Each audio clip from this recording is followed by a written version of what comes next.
A'udzu billahi minasyaitonir rajim. Bismillahirrahmanirrahim. Innallaha la yastahi an yadriba mathalan ma ba'udatan fama fawqaha. Fa ammal ladzina kafaru fa ammal ladzina amanu faya'lamuna annahu al-haqqu min rabbihim. Wa ammal ladzina kafaru fayaquluna madza aradallahu bihadza mathalan. Yudhillu bihi katsiran wa yahdi bihi katsira wa ma yudillu bihi illal fasikin. Sesungguhnya Allah Subhanahu wa taala tidak malu membuat perumpamaan berupa seekor nyamuk, fama fauqaha, atau yang lebih kecil dibandingkan nyamuk. Adapun orang-orang yang beriman, maka mereka yakin bahwa perumpamaan itu adalah benar adanya dari Rabb mereka. Adapun orang-orang kafir, maka mereka akan mengatakan, apa maksud Allah menjadikan perumpamaan ini? Yudhillu bihi katsira wa yahdi bihi katsira. Dengan perumpamaan itu ada sebagian atau kebanyakan manusia tersesatkan dan sebagiannya lagi mendapatkan petunjuk. Dan tidaklah manusia tersesat dengan perumpamaan itu kecuali orang-orang fasik. Baik. Di sini Allah Subhanahu wa taala, ikhwatul fiddin, muliakan Allah Subhanahu wa taala, ingin membantah kepada orang-orang musyrik kala itu yang mengejek tentang Al-Qur'anul Karim ketika Allah Subhanahu wa taala berfirman tentang beberapa binatang yang dijadikan oleh Allah Subhanahu wa taala sebagai perumpamaan. Sebelum saya masuk kepada ayat ini, ada beberapa binatang kecil di dalam Al-Qur'an itu yang Allah Subhanahu wa taala menjadikan dengan binatang itu perumpamaan terhadap orang-orang musyrik. Contoh umpamanya dalam surah Al-Ankabut ayat 41. Allah Subhanahu wa taala mengatakan, "Matsalul ladzina ittakhadhu min dunillahi awliya kamatsalil ankabut ittakhadat baitan wa inna awhanal buyut la baitul ankabut law kanu ya'lam." Perumpamaan orang-orang yang mengambil perlindungan kepada selain Allah Subhanahu wa taala adalah seperti laba-laba yang membuat rumahnya, dan sesungguhnya rumah yang paling lemah adalah rumahnya laba-laba, sekiranya mereka mengetahui. Di sini Allah Subhanahu wa taala berikan perumpamaan dengan sarang laba-laba. Kenapa Allah katakan sesungguhnya rumah yang paling lemah adalah rumahnya laba-laba? Kita tahu bahwa sarang laba-laba di sini Allah bahasakan dengan bait, rumah. Apakah layak sarang laba-laba itu dikatakan rumah? Sebab sarang laba-laba itu tidak menjadikan rumah laba-laba itu bisa melindungi dari panas ataupun hujan. Kalau hujan terkena hujan, panas pun terkena panas. Artinya tidak pantas dijadikan atau disebut rumah, kan gitu ya. Namanya rumah itu kan untuk menaungi dari hujan ataupun dari panas gitu. Sementara sarang laba-laba itu kan tidak. Tetap saja hujan kehujanan, panas kepanasan. Tapi yang dimaksud di sini, kenapa kemudian rumah itu disebut selemah-lemahnya rumah? Karena walaupun sarang laba-laba itu terkena panas dan hujan, tetapi kan tetap kokoh gitu ya. Dia tidak rusak gitu. Karena memang benangnya sangat kokoh sekali. Tapi yang dimaksud perumpamaan ini adalah laba-laba itu dalam penelitian, kalau dia menikah, kawin dengan jantannya, semata-mata sudah menghamilinya, maka yang betina akan membunuh yang jantan. Pasti itu. Makanya tidak ada di sarang laba-laba itu ada dua laba-laba. Pasti satu saja. Yang satu hidup, yang satu mati, kan itu.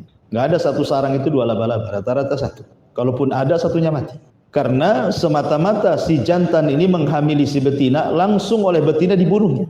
Al-jaza min jinsil amal, tentunya ya. Namanya balasan itu disesuaikan dengan amalannya. Nanti nih induknya kalau sudah melahirkan anak-anaknya, maka anak-anaknya akan membunuh ibunya. Kemudian anak-anaknya kalau dia jantan dengan betina akan menikah, nanti akan dibunuh lagi jantannya. Kemudian punya anak lagi, anaknya akan membunuh induknya. Begitu seterusnya. Itulah kehidupan laba-laba seperti itu. Artinya kehidupan laba-laba itu tidak lepas dari al-qatil wal maqtul. Ada yang membunuh dan ada yang dibunuh. Seperti itulah laba-laba. Artinya Allah Subhanahu wa taala ingin katakan bahwa kondisi orang-orang musyrik itu seperti rumah tangga laba-laba. Tidak ada ketenangan. Tidak ada yang namanya sakinah mawaddah, itu tidak ada di keluarga laba-laba itu. Mereka pecah. Makanya kenapa orang-orang musyrik itu digambarkan dalam Al-Quran, wala takunu minal musyrikin minal ladzina farraqu dinahum wa kanu syi'an kullu hizbin bima ladaihim farihun. Janganlah kalian seperti orang-orang musyrik yang mereka suka berpecah belah. Setiap masing-masing kelompok membanggakan dengan kelompoknya masing-masing. Artinya orang-orang musyrik itu sama dengan kehidupan laba-laba, pecah belah. Sebagaimana laba-laba satu dengan yang lainnya saling bunuh-membunuh, pecah, tidak ada kerukunan, maka orang-orang musyrik juga sama, berbeda dengan orang-orang yang beriman. Maka Nabi SAW mengatakan, permisalan orang-orang yang beriman dalam kecintaan mereka itu kal jasadil wahid, seperti jasad yang satu.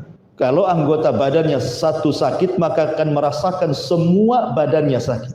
Karena mukmin itu yashuddu ba'duhu ba'du, akan menguatkan satu dengan yang lain. Jadi Allah Subhanahu wa taala hendak memberikan permisalan tentang kondisi keluarga laba-laba dengan kondisi orang-orang musyrik gitu. Berbeda pamannya dengan semut gitu ya. Kalau semut itu kan justru terbalik gitu. Justru semut itu mereka berkoloni, tidak saling membunuh, justru saling membantu gitu. Seperti ketika kisah Sulaiman membawa pasukannya, kemudian semut-semut yang berjalan, pemimpin mereka mengatakan apa? Ya ayyatuhan wahai semut, udkhulu masakinakum la yakhtimannakum Sulaiman wa junuduhu wa hum la yash'urun. Wahai semut, kata pemimpinnya ini, masuklah ke rumah-rumah kalian. Sebentar lagi Sulaiman akan datang dan dia bisa saja menginjak kalian, sementara yang menginjak itu tidak perasa, tidak sadar kalau dia sedang menginjak. Jadi kehidupan semut kan terbalik gitu ya. Seperti kehidupan orang-orang yang beriman harusnya seperti itu. Sama dengan tawon gitu ya. Tawon juga kan sama gitu ya. Mereka berkoloni, tidak saling membunuh. Cuman tawon itu yang saling membunuh adalah pemimpinnya saja. Jadi dunia tawon itu sama dengan dunia manusia, ada pemilunya, ada intikhabah, ada partainya. Jadi dunia tawon seperti itu. Jadi kalau ada, kan yang memimpin tawon itu kan induknya yang perempuan, bukan yang jantan. Jadi ratunya, tawon itu kan yang memimpin ratunya gitu. Jadi kalau umpamanya ada 7 atau 8 ratu itu, maka mereka akan membawa beberapa koloni masing-masing, kemudian terbang ke langit. Disitulah saling bunuh-bunuhan antara ratu satu dengan yang lainnya. Yang terkuat, itulah kemudian jadi pemimpin. Begitulah tawon ya kan, kehidupan tawon seperti itu. Tapi kalau sudah tertunjuk satu pemimpin, maka yang lain tunduk kepada pemimpinnya. Itulah kehidupan binatang seperti itu. Ya. Jadi Allah Subhanahu wa taala yang pertama di sini membuat permisalan dengan laba-laba. Makanya Allah Subhanahu wa taala kemudian mengatakan dalam ayat selanjutnya, innallaha ya'lamu ma yad'un min dunihi min syai'in wa huwal azizul hakim wa tilkal amsalu nadribuha lin-nasi wa ma yaqiluha illal alimun. Sungguh Allah mengetahui apa saja yang mereka sembah selain daripada Dia, dan Dia maha perkasa lagi maha bijaksana, dan perumpamaan ini kami buat untuk manusia dan tidak ada yang akan memahami kecuali mereka orang-orang yang berakal. Ini satu perumpamaan dalam Quran. Kemudian perumpamaan yang kedua, perumpamaan seekor lalat, dan itu disebutkan dalam surah Al-Hajj ayat 73. Surah Al-Hajj ayat 73. Allah mengatakan, ya ayyuhan nas dzuriba mathal fastami'u lah.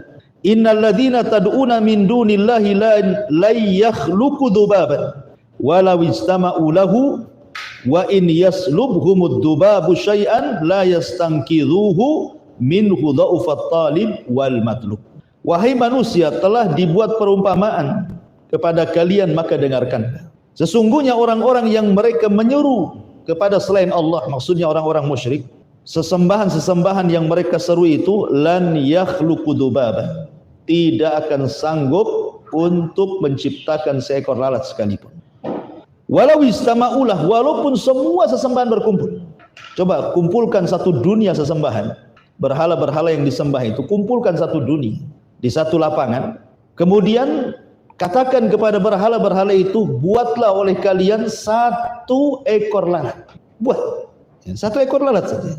Kalian sanggup? Tidak akan sanggup. Kalau satu ekor lalat saja tidak sanggup dibuat, tidak sanggup menciptakan satu ekor lalat, Bagaimana mereka kemudian layak untuk disembah? Bukankah yang disembah itu yang menciptakan? Kemudian lebih lemahnya lagi ketika Allah mengatakan, wa in yaslubhumud dubabu syai'an la yastanqidhuhu minhu. Kalau seandainya ada sesajen yang diberikan kepada berhala, kemudian datang lalat mengambil sedikit saja dari makanan sesajen itu, sanggup enggak berhala itu mengambilnya kembali? Tidak akan sanggup. Sudah enggak usah bicara menciptakan. Seandainya lalat ini mengambil makanan yang dihidangkan kepada para berhala, kemudian terbang entah kemana, sanggup enggak berhala itu mengambil lagi makanannya? Tidak akan sanggup. Dari sini Allah mengatakan dha'ufat talib wal matlub.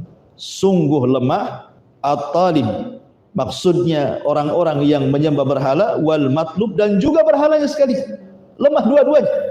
Orang yang menyembah berhala lemah. Kenapa dia menyembah kepada berhala yang tidak sanggup untuk mengambil apa yang dicuri lalat? Atau berhala yang tidak sanggup menciptakan walaupun seekor lalat. Kemudian lemah berhalanya, sudah jelas berhalanya lemah, dia sendiri dipahat oleh manusia.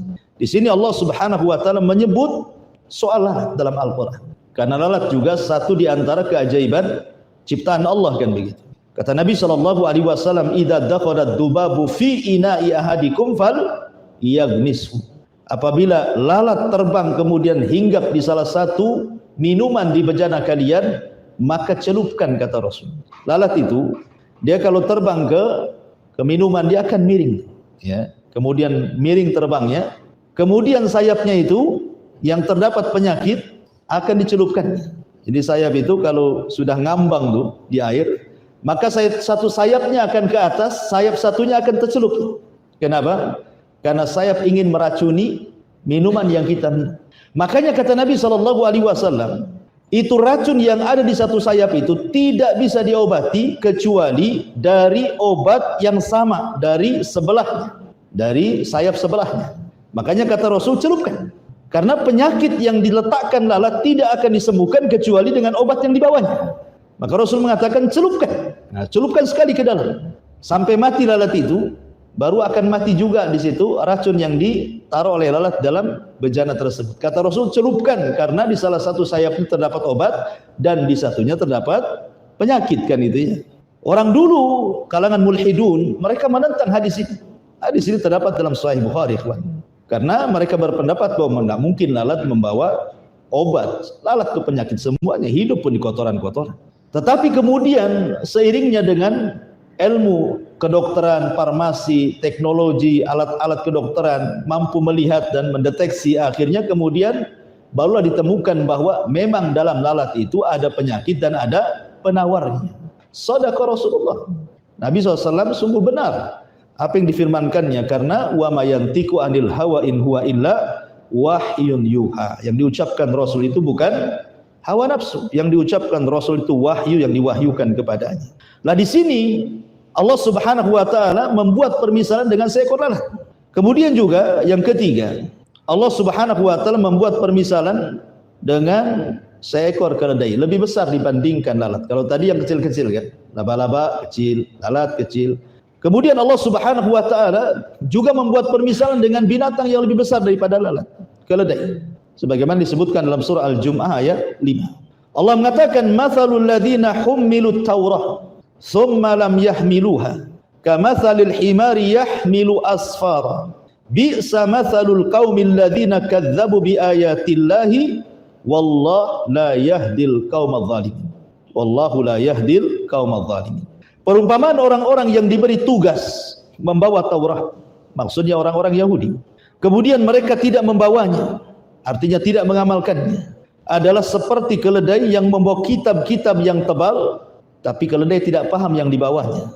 Sangat buruklah perumpamaan kaum orang-orang yang mendustakan ayat-ayat Allah, dan Allah tidak memberi petunjuk kepada orang-orang zalim. Di sini Allah Subhanahu wa taala ingin memberikan perumpamaan orang-orang Yahudi dengan seekor keledai. Karena di antara sifat orang Yahudi itu Allah berikan kecerdasan, tetapi tidak mau mengamalkan kecerdasan. Berbeda dengan orang Nasrani, tidak diberikan kecerdasan tapi banyak mengamalkan tanpa ilmu. Yahudi punya ilmu tapi tidak beramal. Nasrani tidak punya ilmu tapi rajin beramal. Islam menggabungkan antara ilmu dan amal. Itu maksudnya. Nah, di sini lihat Allah Subhanahu wa taala mengatakan permisalan mereka seperti keledai. Anda tumpuk buku setinggi langit di atas pundak keledai itu, tidak paham yang dibawanya apa. Isinya apa tidak tahu. Dia hanya bawa saja. Begitulah orang-orang Yahudi. Diberikan Taurat dan wejangan-wejangan dari para nabi, tidak paham apa isi Taurat. Mereka tidak mau mengamalkannya. Mereka hanya tahu tapi tidak mau mengamalkannya. Maka di sini Allah buat permisalan dengan seekor keledai. Kemudian juga yang keempat, Allah Subhanahu wa taala menyebutkan dalam surah Al-A'raf, ayatnya lupa. Allah Subhanahu wa taala membuat permisalan dengan seekor anjing. Al-A'raf ayat 175 wasallam. 175 ya. Allah Subhanahu wa taala mengatakan watslu alaihim naba'al ladzi atainahu ayatina fansalakha minha fa'atba'ahu syaitan fakana minal ghawin. Walau syi'na la rafa'nahu biha walakinnahu akhlada ilal ardi wattaba'a hawah famathaluhu kamathalil kalbi in tahmil alaihi yalhath aw tatrukhu yalhath dzalika mathalul qaumil ladzina kadzdzabu biayatina faqsusil qasasa la'allahum yatafakkarun. Dan bacakanlah kepada mereka berita orang-orang yang telah kami berikan kepadanya ayat-ayat kami. Maksudnya pengetahuan tentang isi Alkitab. Kemudian dia melepaskan diri daripada ayat-ayat itu. Lalu dia diikuti oleh syaitan sampai dia tergoda, maka jadilah dia termasuk orang-orang sesat. Dan kalaulah kami menghendaki, sesungguhnya kami tinggikan derajatnya dengan ayat-ayat itu. Tetapi dia cenderung kepada dunia dan menurutkan hawa nafsunya yang sangat rendah, maka perumpamaannya seperti seekor anjing. Jika kamu menghalaunya, dia julurkan lidahnya.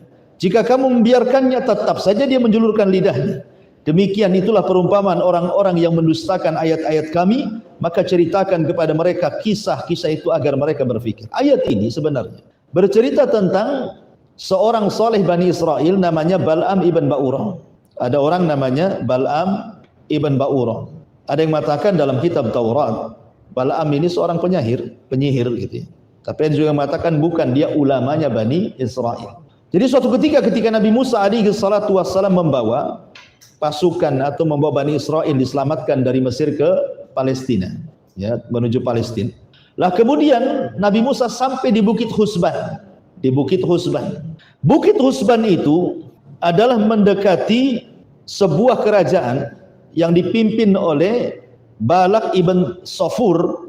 Dia sangat takut kalau kedatangan Nabi Musa itu hendak menyerbu mereka, sehingga mengancam kekuasaan. Akhirnya mereka datang kepada Bal'am ibn Ba'urah yang menguasai Ismul A'zam, namanya nama-nama Allah yang agung. Dan Bal'am itu dikenal kalau berdoa mustajab doanya, tidak mungkin meleset doanya. Sehingga akhirnya kemudian datang kepada Bal'am supaya berdoa kecelakaan kepada Musa dan juga Bani Israel. Tapi Bal'am tahu posisi Nabi Musa, dia seorang nabi dan rasul, tidak mungkin saya mendoakan buruk kepada mereka. Tetapi kemudian raja ini berusaha untuk menyogok Bal'am dengan harta yang banyak, dengan kedudukan yang tinggi. Lama-lama Bal'am tergiur, kemudian mau mendoakan kecelakaan kepada Musa dan Bani Israel yang berada di atas Bukit Husban itu. Akhirnya kemudian ketika betul-betul Bal'am mendoakan doa keburukan, rupanya lisannya terpeleset, tidak bisa. Setiap dia mendoakan keburukan kepada Musa, malah mendoakan keburukan kepada kaumnya. Sehingga dia mengatakan tidak bisa. Ini tidak bisa dilakukan. Kenapa? Yang saya doakan bukan orang biasa. Akhirnya kemudian Bal'am memberikan solusi, karena tidak manjur lagi doanya.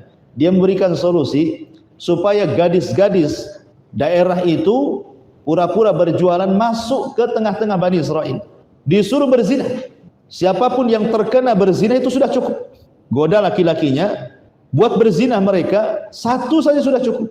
Akhirnya betul-betul diutus para gadis ini pura-pura bawa dagangan, masuk ke tenda-tenda Bani Israel menawarkan dagangan. Rupanya ada yang tergoda, akhirnya melakukan perzinahan. Sebab itulah maka akhirnya Musa dan kaumnya diadab oleh Allah Subhanahu wa taala. Ya, mereka tidak bisa keluar dari situ. Ketika kemudian Nabi Musa tidak tahu penyebabnya apa, akhirnya kemudian seseorang kepercayaan Musa kemudian tahu penyebabnya. Akhirnya didatangi tenda salah seorang Bani Israel yang sedang berzina dengan wanita tempat itu, kemudian ditusuk punggungnya sampai nancap dengan badan si wanita. Kemudian diacungkan ke langit dan mengatakan, inilah balasan kepada orang-orang yang telah murka melukai dirimu ya Rabb. Sejak itulah kemudian adabnya diangkat lagi. Dari sini Bal'am khasirat dunya wal akhirah. Akhiratnya rugi, dunia juga rugi. Makanya Allah mempermisalkan tentang Bal'am dan bacakan kepada mereka berita tentang orang-orang yang telah kami berikan kepadanya ayat-ayat kami. Maksudnya Bal'am bin Ba'urah diberikan kekuasaan oleh Allah, doanya mustajab, menguasai Ismul A'zam, nama-nama Allah yang agung. Kemudian dia melepaskan diri. Bahasa Quran itu fansalakh. Insalakh itu artinya ular yang melepaskan bajunya. Itu istilah insalakh itu biasanya diistilahkan ular yang melepas bajunya itu. Jadi Bal'am ini melepas baju keimanannya, keulamaannya dilepas. Itu maksudnya. Kemudian setan mengikuti dia. Bukan dia ikut setan, setan pula ikut dia. Dan dia termasuk orang-orang yang tersesat. Dan kalau kami menghendaki, sesungguhnya kami tinggikan derajat Bal'am ini dengan ayat-ayat itu gitu ya. Kalau dia tetap jadi ulama, tidak menyakiti para nabi, tentu dia akan jadi orang yang tinggi derajatnya. Tetapi dia cenderung kepada dunia karena ditawarkan berbagai macam dunia kan, jabatan, harta gitu, dan menuruti hawa nafsunya yang sangat rendah. Maka Allah katakan perumpamaan Bal'am ini seperti anjing, jika kamu menghalaunya tetap dijulurkan. Jika engkau membiarkannya tetap terjulurkan lidahnya. Maksudnya orang-orang yang sudah kufur di sini susah untuk dinasihati. A'anzartahum am lam tunzirhum la yu'minun. Kau beri peringatan atau tidak, tetap aja tidak beriman. Seperti anjing, kau halau tetap menjulur lidahnya, tidak dihalau pun tetap menjulur lidahnya. Itu maksudnya, ya. Maka Allah katakan di sini, demikian itulah perumpamaan orang-orang yang mendustakan ayat-ayat kami, maka ceritakan kepada mereka kisah-kisah itu agar mereka berfikir. Ini salah satu contoh perumpamaan dalam Al-Quran lewat binatang. Lah dalam surah Al-Baqarah ini ayat 26, di sini Allah mengatakan innallaha la yastahi an yadriba mathalan ma ba'udatan fama fawqaha. Jadi orang-orang musyrik itu ikhwan, ketika mereka mendengar Nabi SAW membacakan Al-Quran, kemudian membuat permisalan dengan seekor lalat sebelumnya, dengan laba-laba gitu ya, dengan semut, dengan tawon dan begitu seterusnya. Jadi orang-orang musyrik ngomong kepada Nabi SAW, mustahil Rabbu ya Muhammad, Tuhanmu itu, ya, Tuhanmu itu sangat agung. Ngapain berbicara tentang makhluk-makhluk yang hina, makhluk-makhluk kecil yang tidak ada faedahnya, laba-laba, lalat, tawon, ngapain diceritakan? Jadi mereka nggak yakin kalau ini firman Allah. Ya. Kalau Allah Subhanahu wa taala berfirman dan dia zat yang maha agung, ngapain pula cerita-cerita membuat perumpamaan dengan makhluk-makhluk yang sangat hina? Maka di sini kemudian Allah Subhanahu wa taala bantah, innallaha la yastahi an yadriba mathalan ma ba'udatan fama fawqaha. Allah tidak akan malu membuat permisalan seperti seekor nyamuk ataupun yang lebih kecil dibandingkan nyamuk. Di sini Allah mengatakan innallaha la yastahi, Allah tidak malu.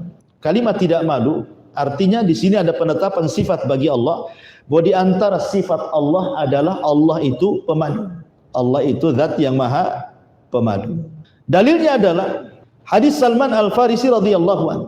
Nabi SAW bersabda, inna rabbakum hayyun karim yastahi min abdihi idza rafa'a yadayhi an yaruddahuma sifrah. Allah itu zat yang maha pemalu, tetapi lagi maha pemurah. Pemalu tapi pemurah.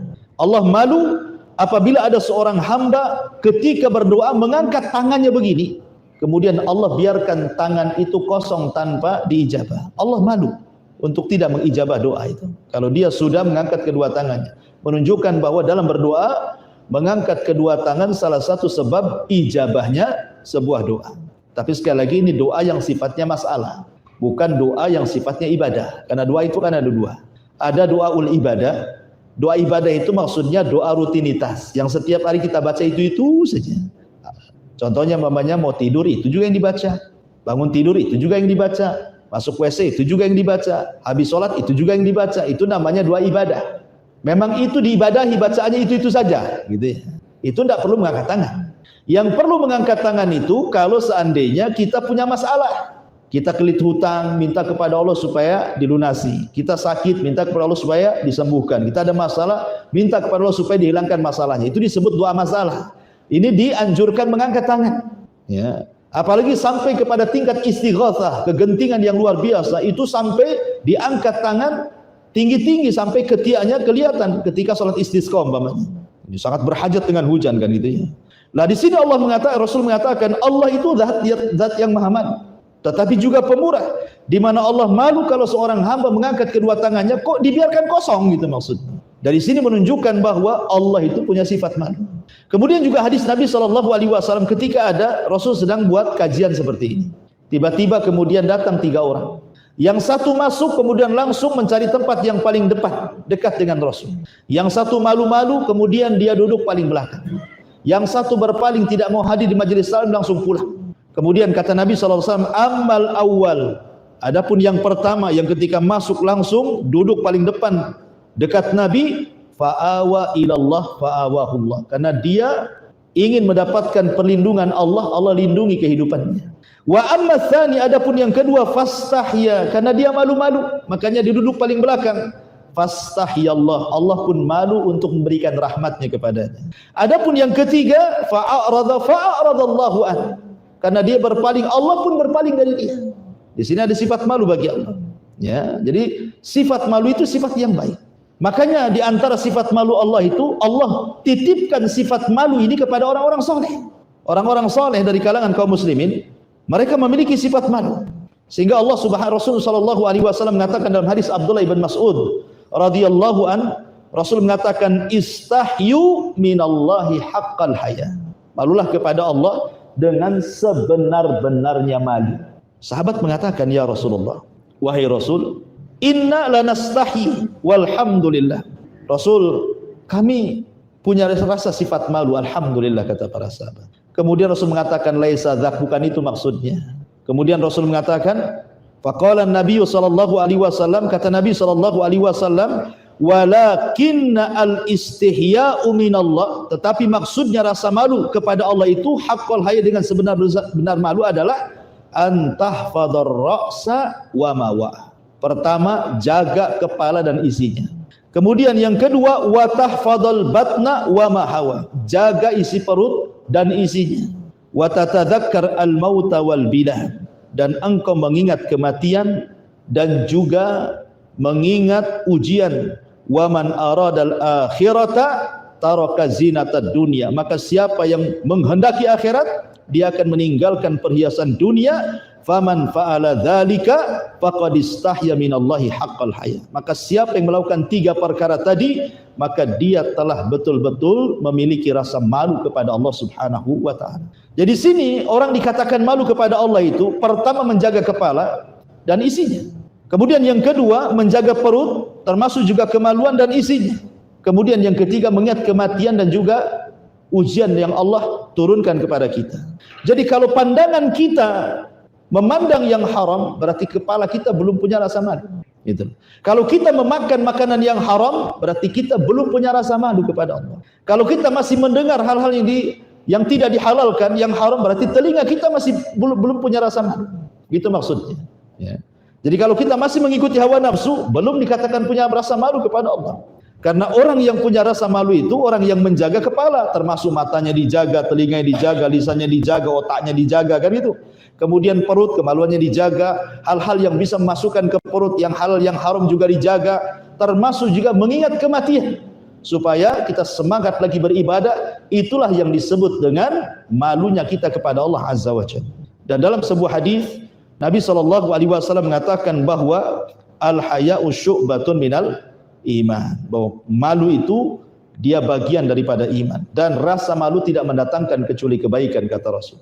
Dan Rasul mengatakan dalam sebuah hadis, inna mimma adrakan nas min kalamin nubuwatil ula, sesungguhnya dari ucapan para nabi turun temurun dari sejak dulu sampai sekarang, kata Rasulullah. Kemudian Rasul mengatakan, idza lam tastahi fasna masita, kalau engkau tidak punya rasa malu, lakukan sekehendakmu, gitu. Al-Imam Al-Qa'nabi, salah seorang syekh daripada Imam Malik, ya. Jadi Imam Qa'nabi ini dulunya mantan preman, kemudian jadi ulama, tukang mabuk Imam Qa'nabi. Jadi suatu ketika lewatlah seorang alim min ulama'il hadis, ya, namanya Syu'bah kalau tidak salah. Dia bersama murid-muridnya sedang naik kuda, dihadang sama Qa'nabi. Orang lagi mabuk, ya kan? Kemudian tiba-tiba menghadang. Hampir sampai murid-muridnya Syu'bah ini mau menghalaunya, tapi Syu'bah mengatakan biarkan. Dia ngomong apa itu? Biarkan orang mabuk itu. Kemudian diperingatkan murid-muridnya, hei, kamu siapa? Kamu menghalangi jalannya ulama. Ini ulama dunia, ulama hadis. Ngapain kau menghalangi jalannya seorang alim? Katanya, kok Nabi, oh kau orang alim ya katanya. Orang mabok kan itu, orang mabok ya, ngomongnya salah-salah. Kau orang alim rupanya ya katanya. Kalau kau orang alim, coba ceritakan satu hadis kepada. Orang mabok dulu masih tahu hadis kan. Orang mabok sekarang mana tahu hadis.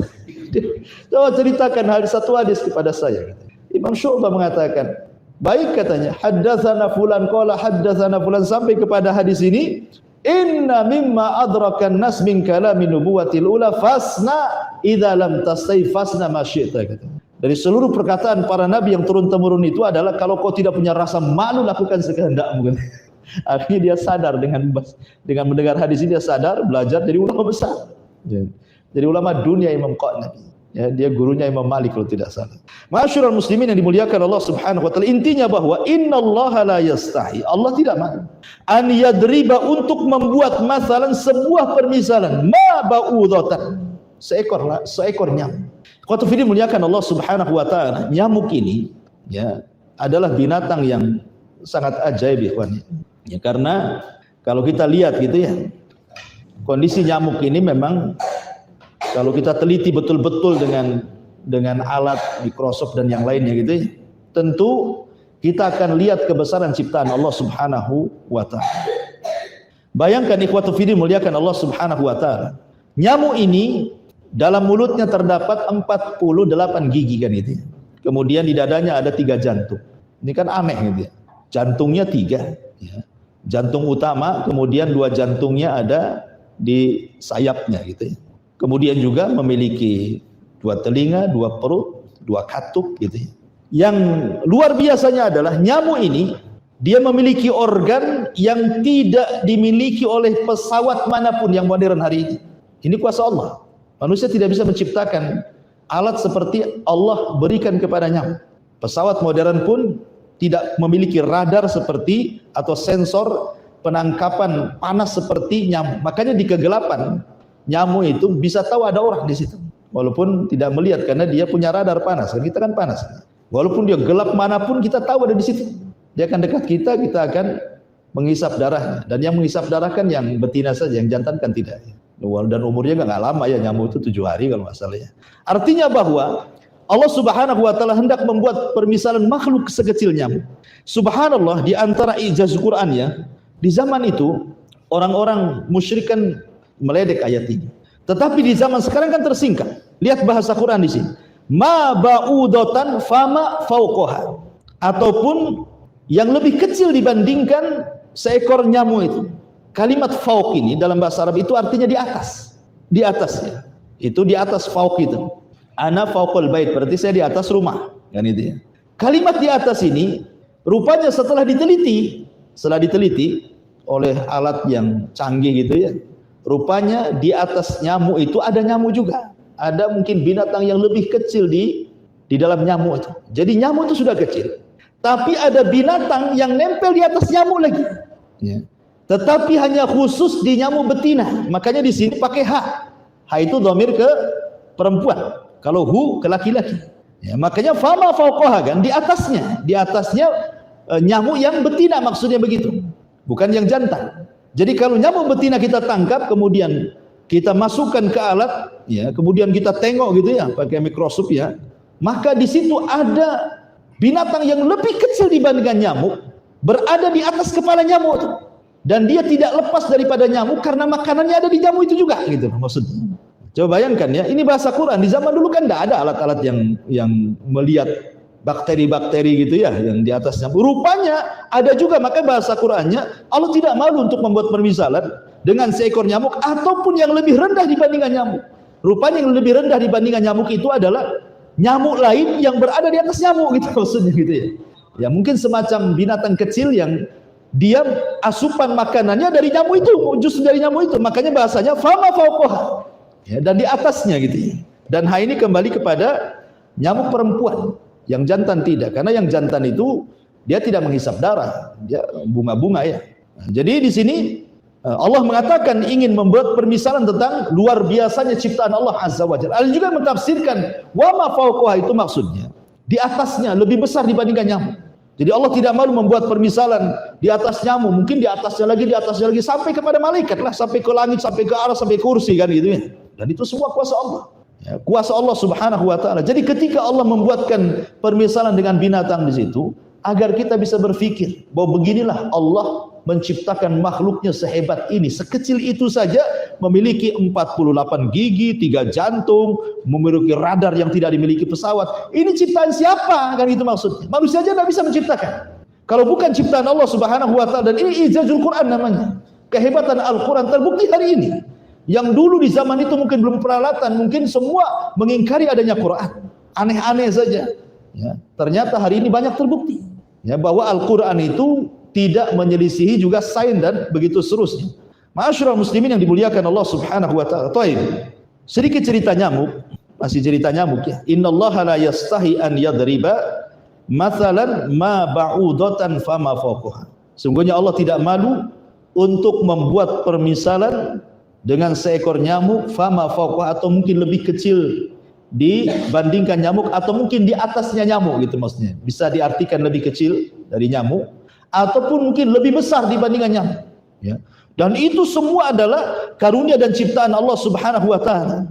Ketika Nabi sallallahu alaihi wasallam menggambarkan tentang dunia ini, kata Nabi sallallahu alaihi wasallam, "Lau kanatid dunya ta'dilu janaha ba'udha, ma saqal kafir syurbata ma'in." Kalau seandainya dunia ini memiliki manfaat walaupun seperti sayap seekor nyamuk, kan itu bahasanya.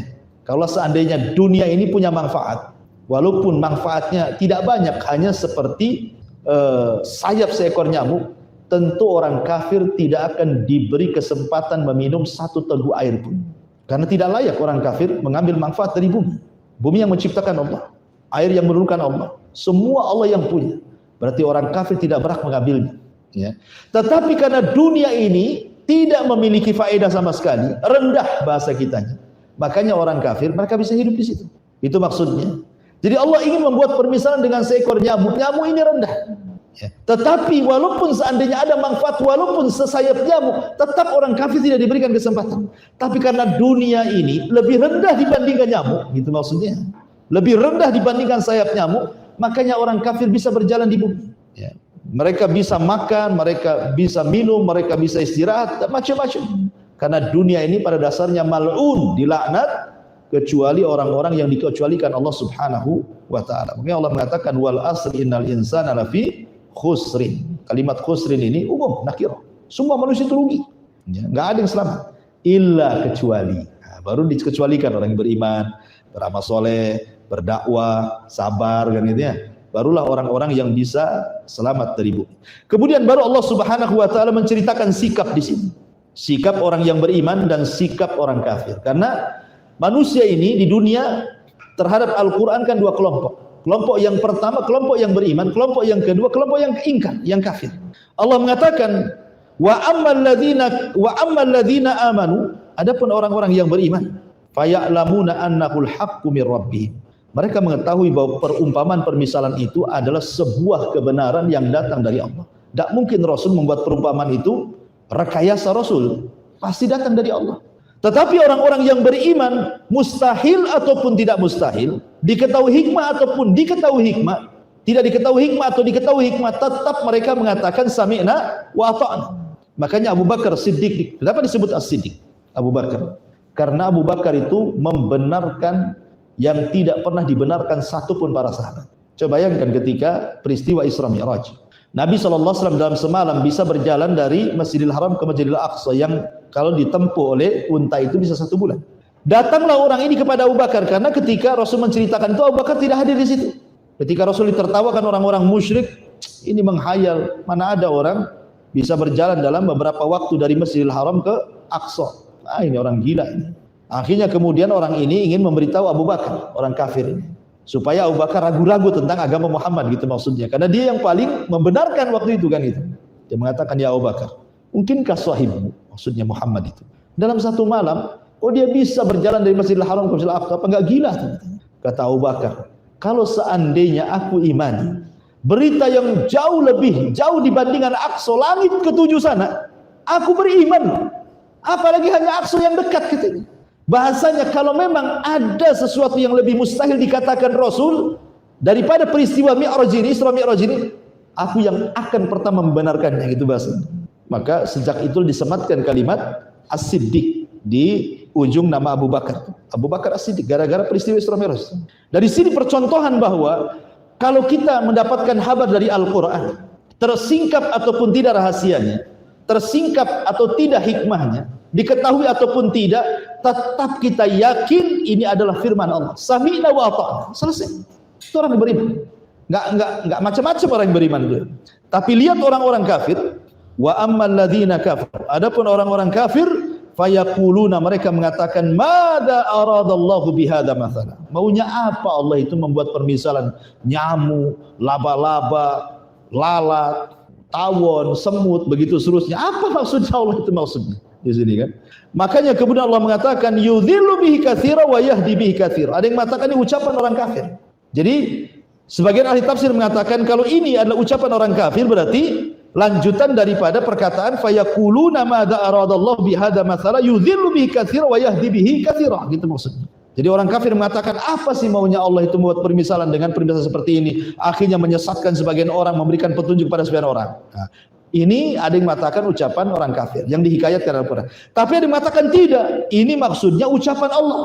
Ya. Dengan permisalan itu ada yang dapat petunjuk, yaitu orang-orang yang beriman. Dengan permisalan itu ada yang tersesat, maksudnya orang kafir. Makanya Allah tutup ayatnya, wa ma yudhillu bihi illal fasikin, dan tidaklah tersesat dengan perumpamaan itu kecuali orang-orang fasik, orang-orang kafir.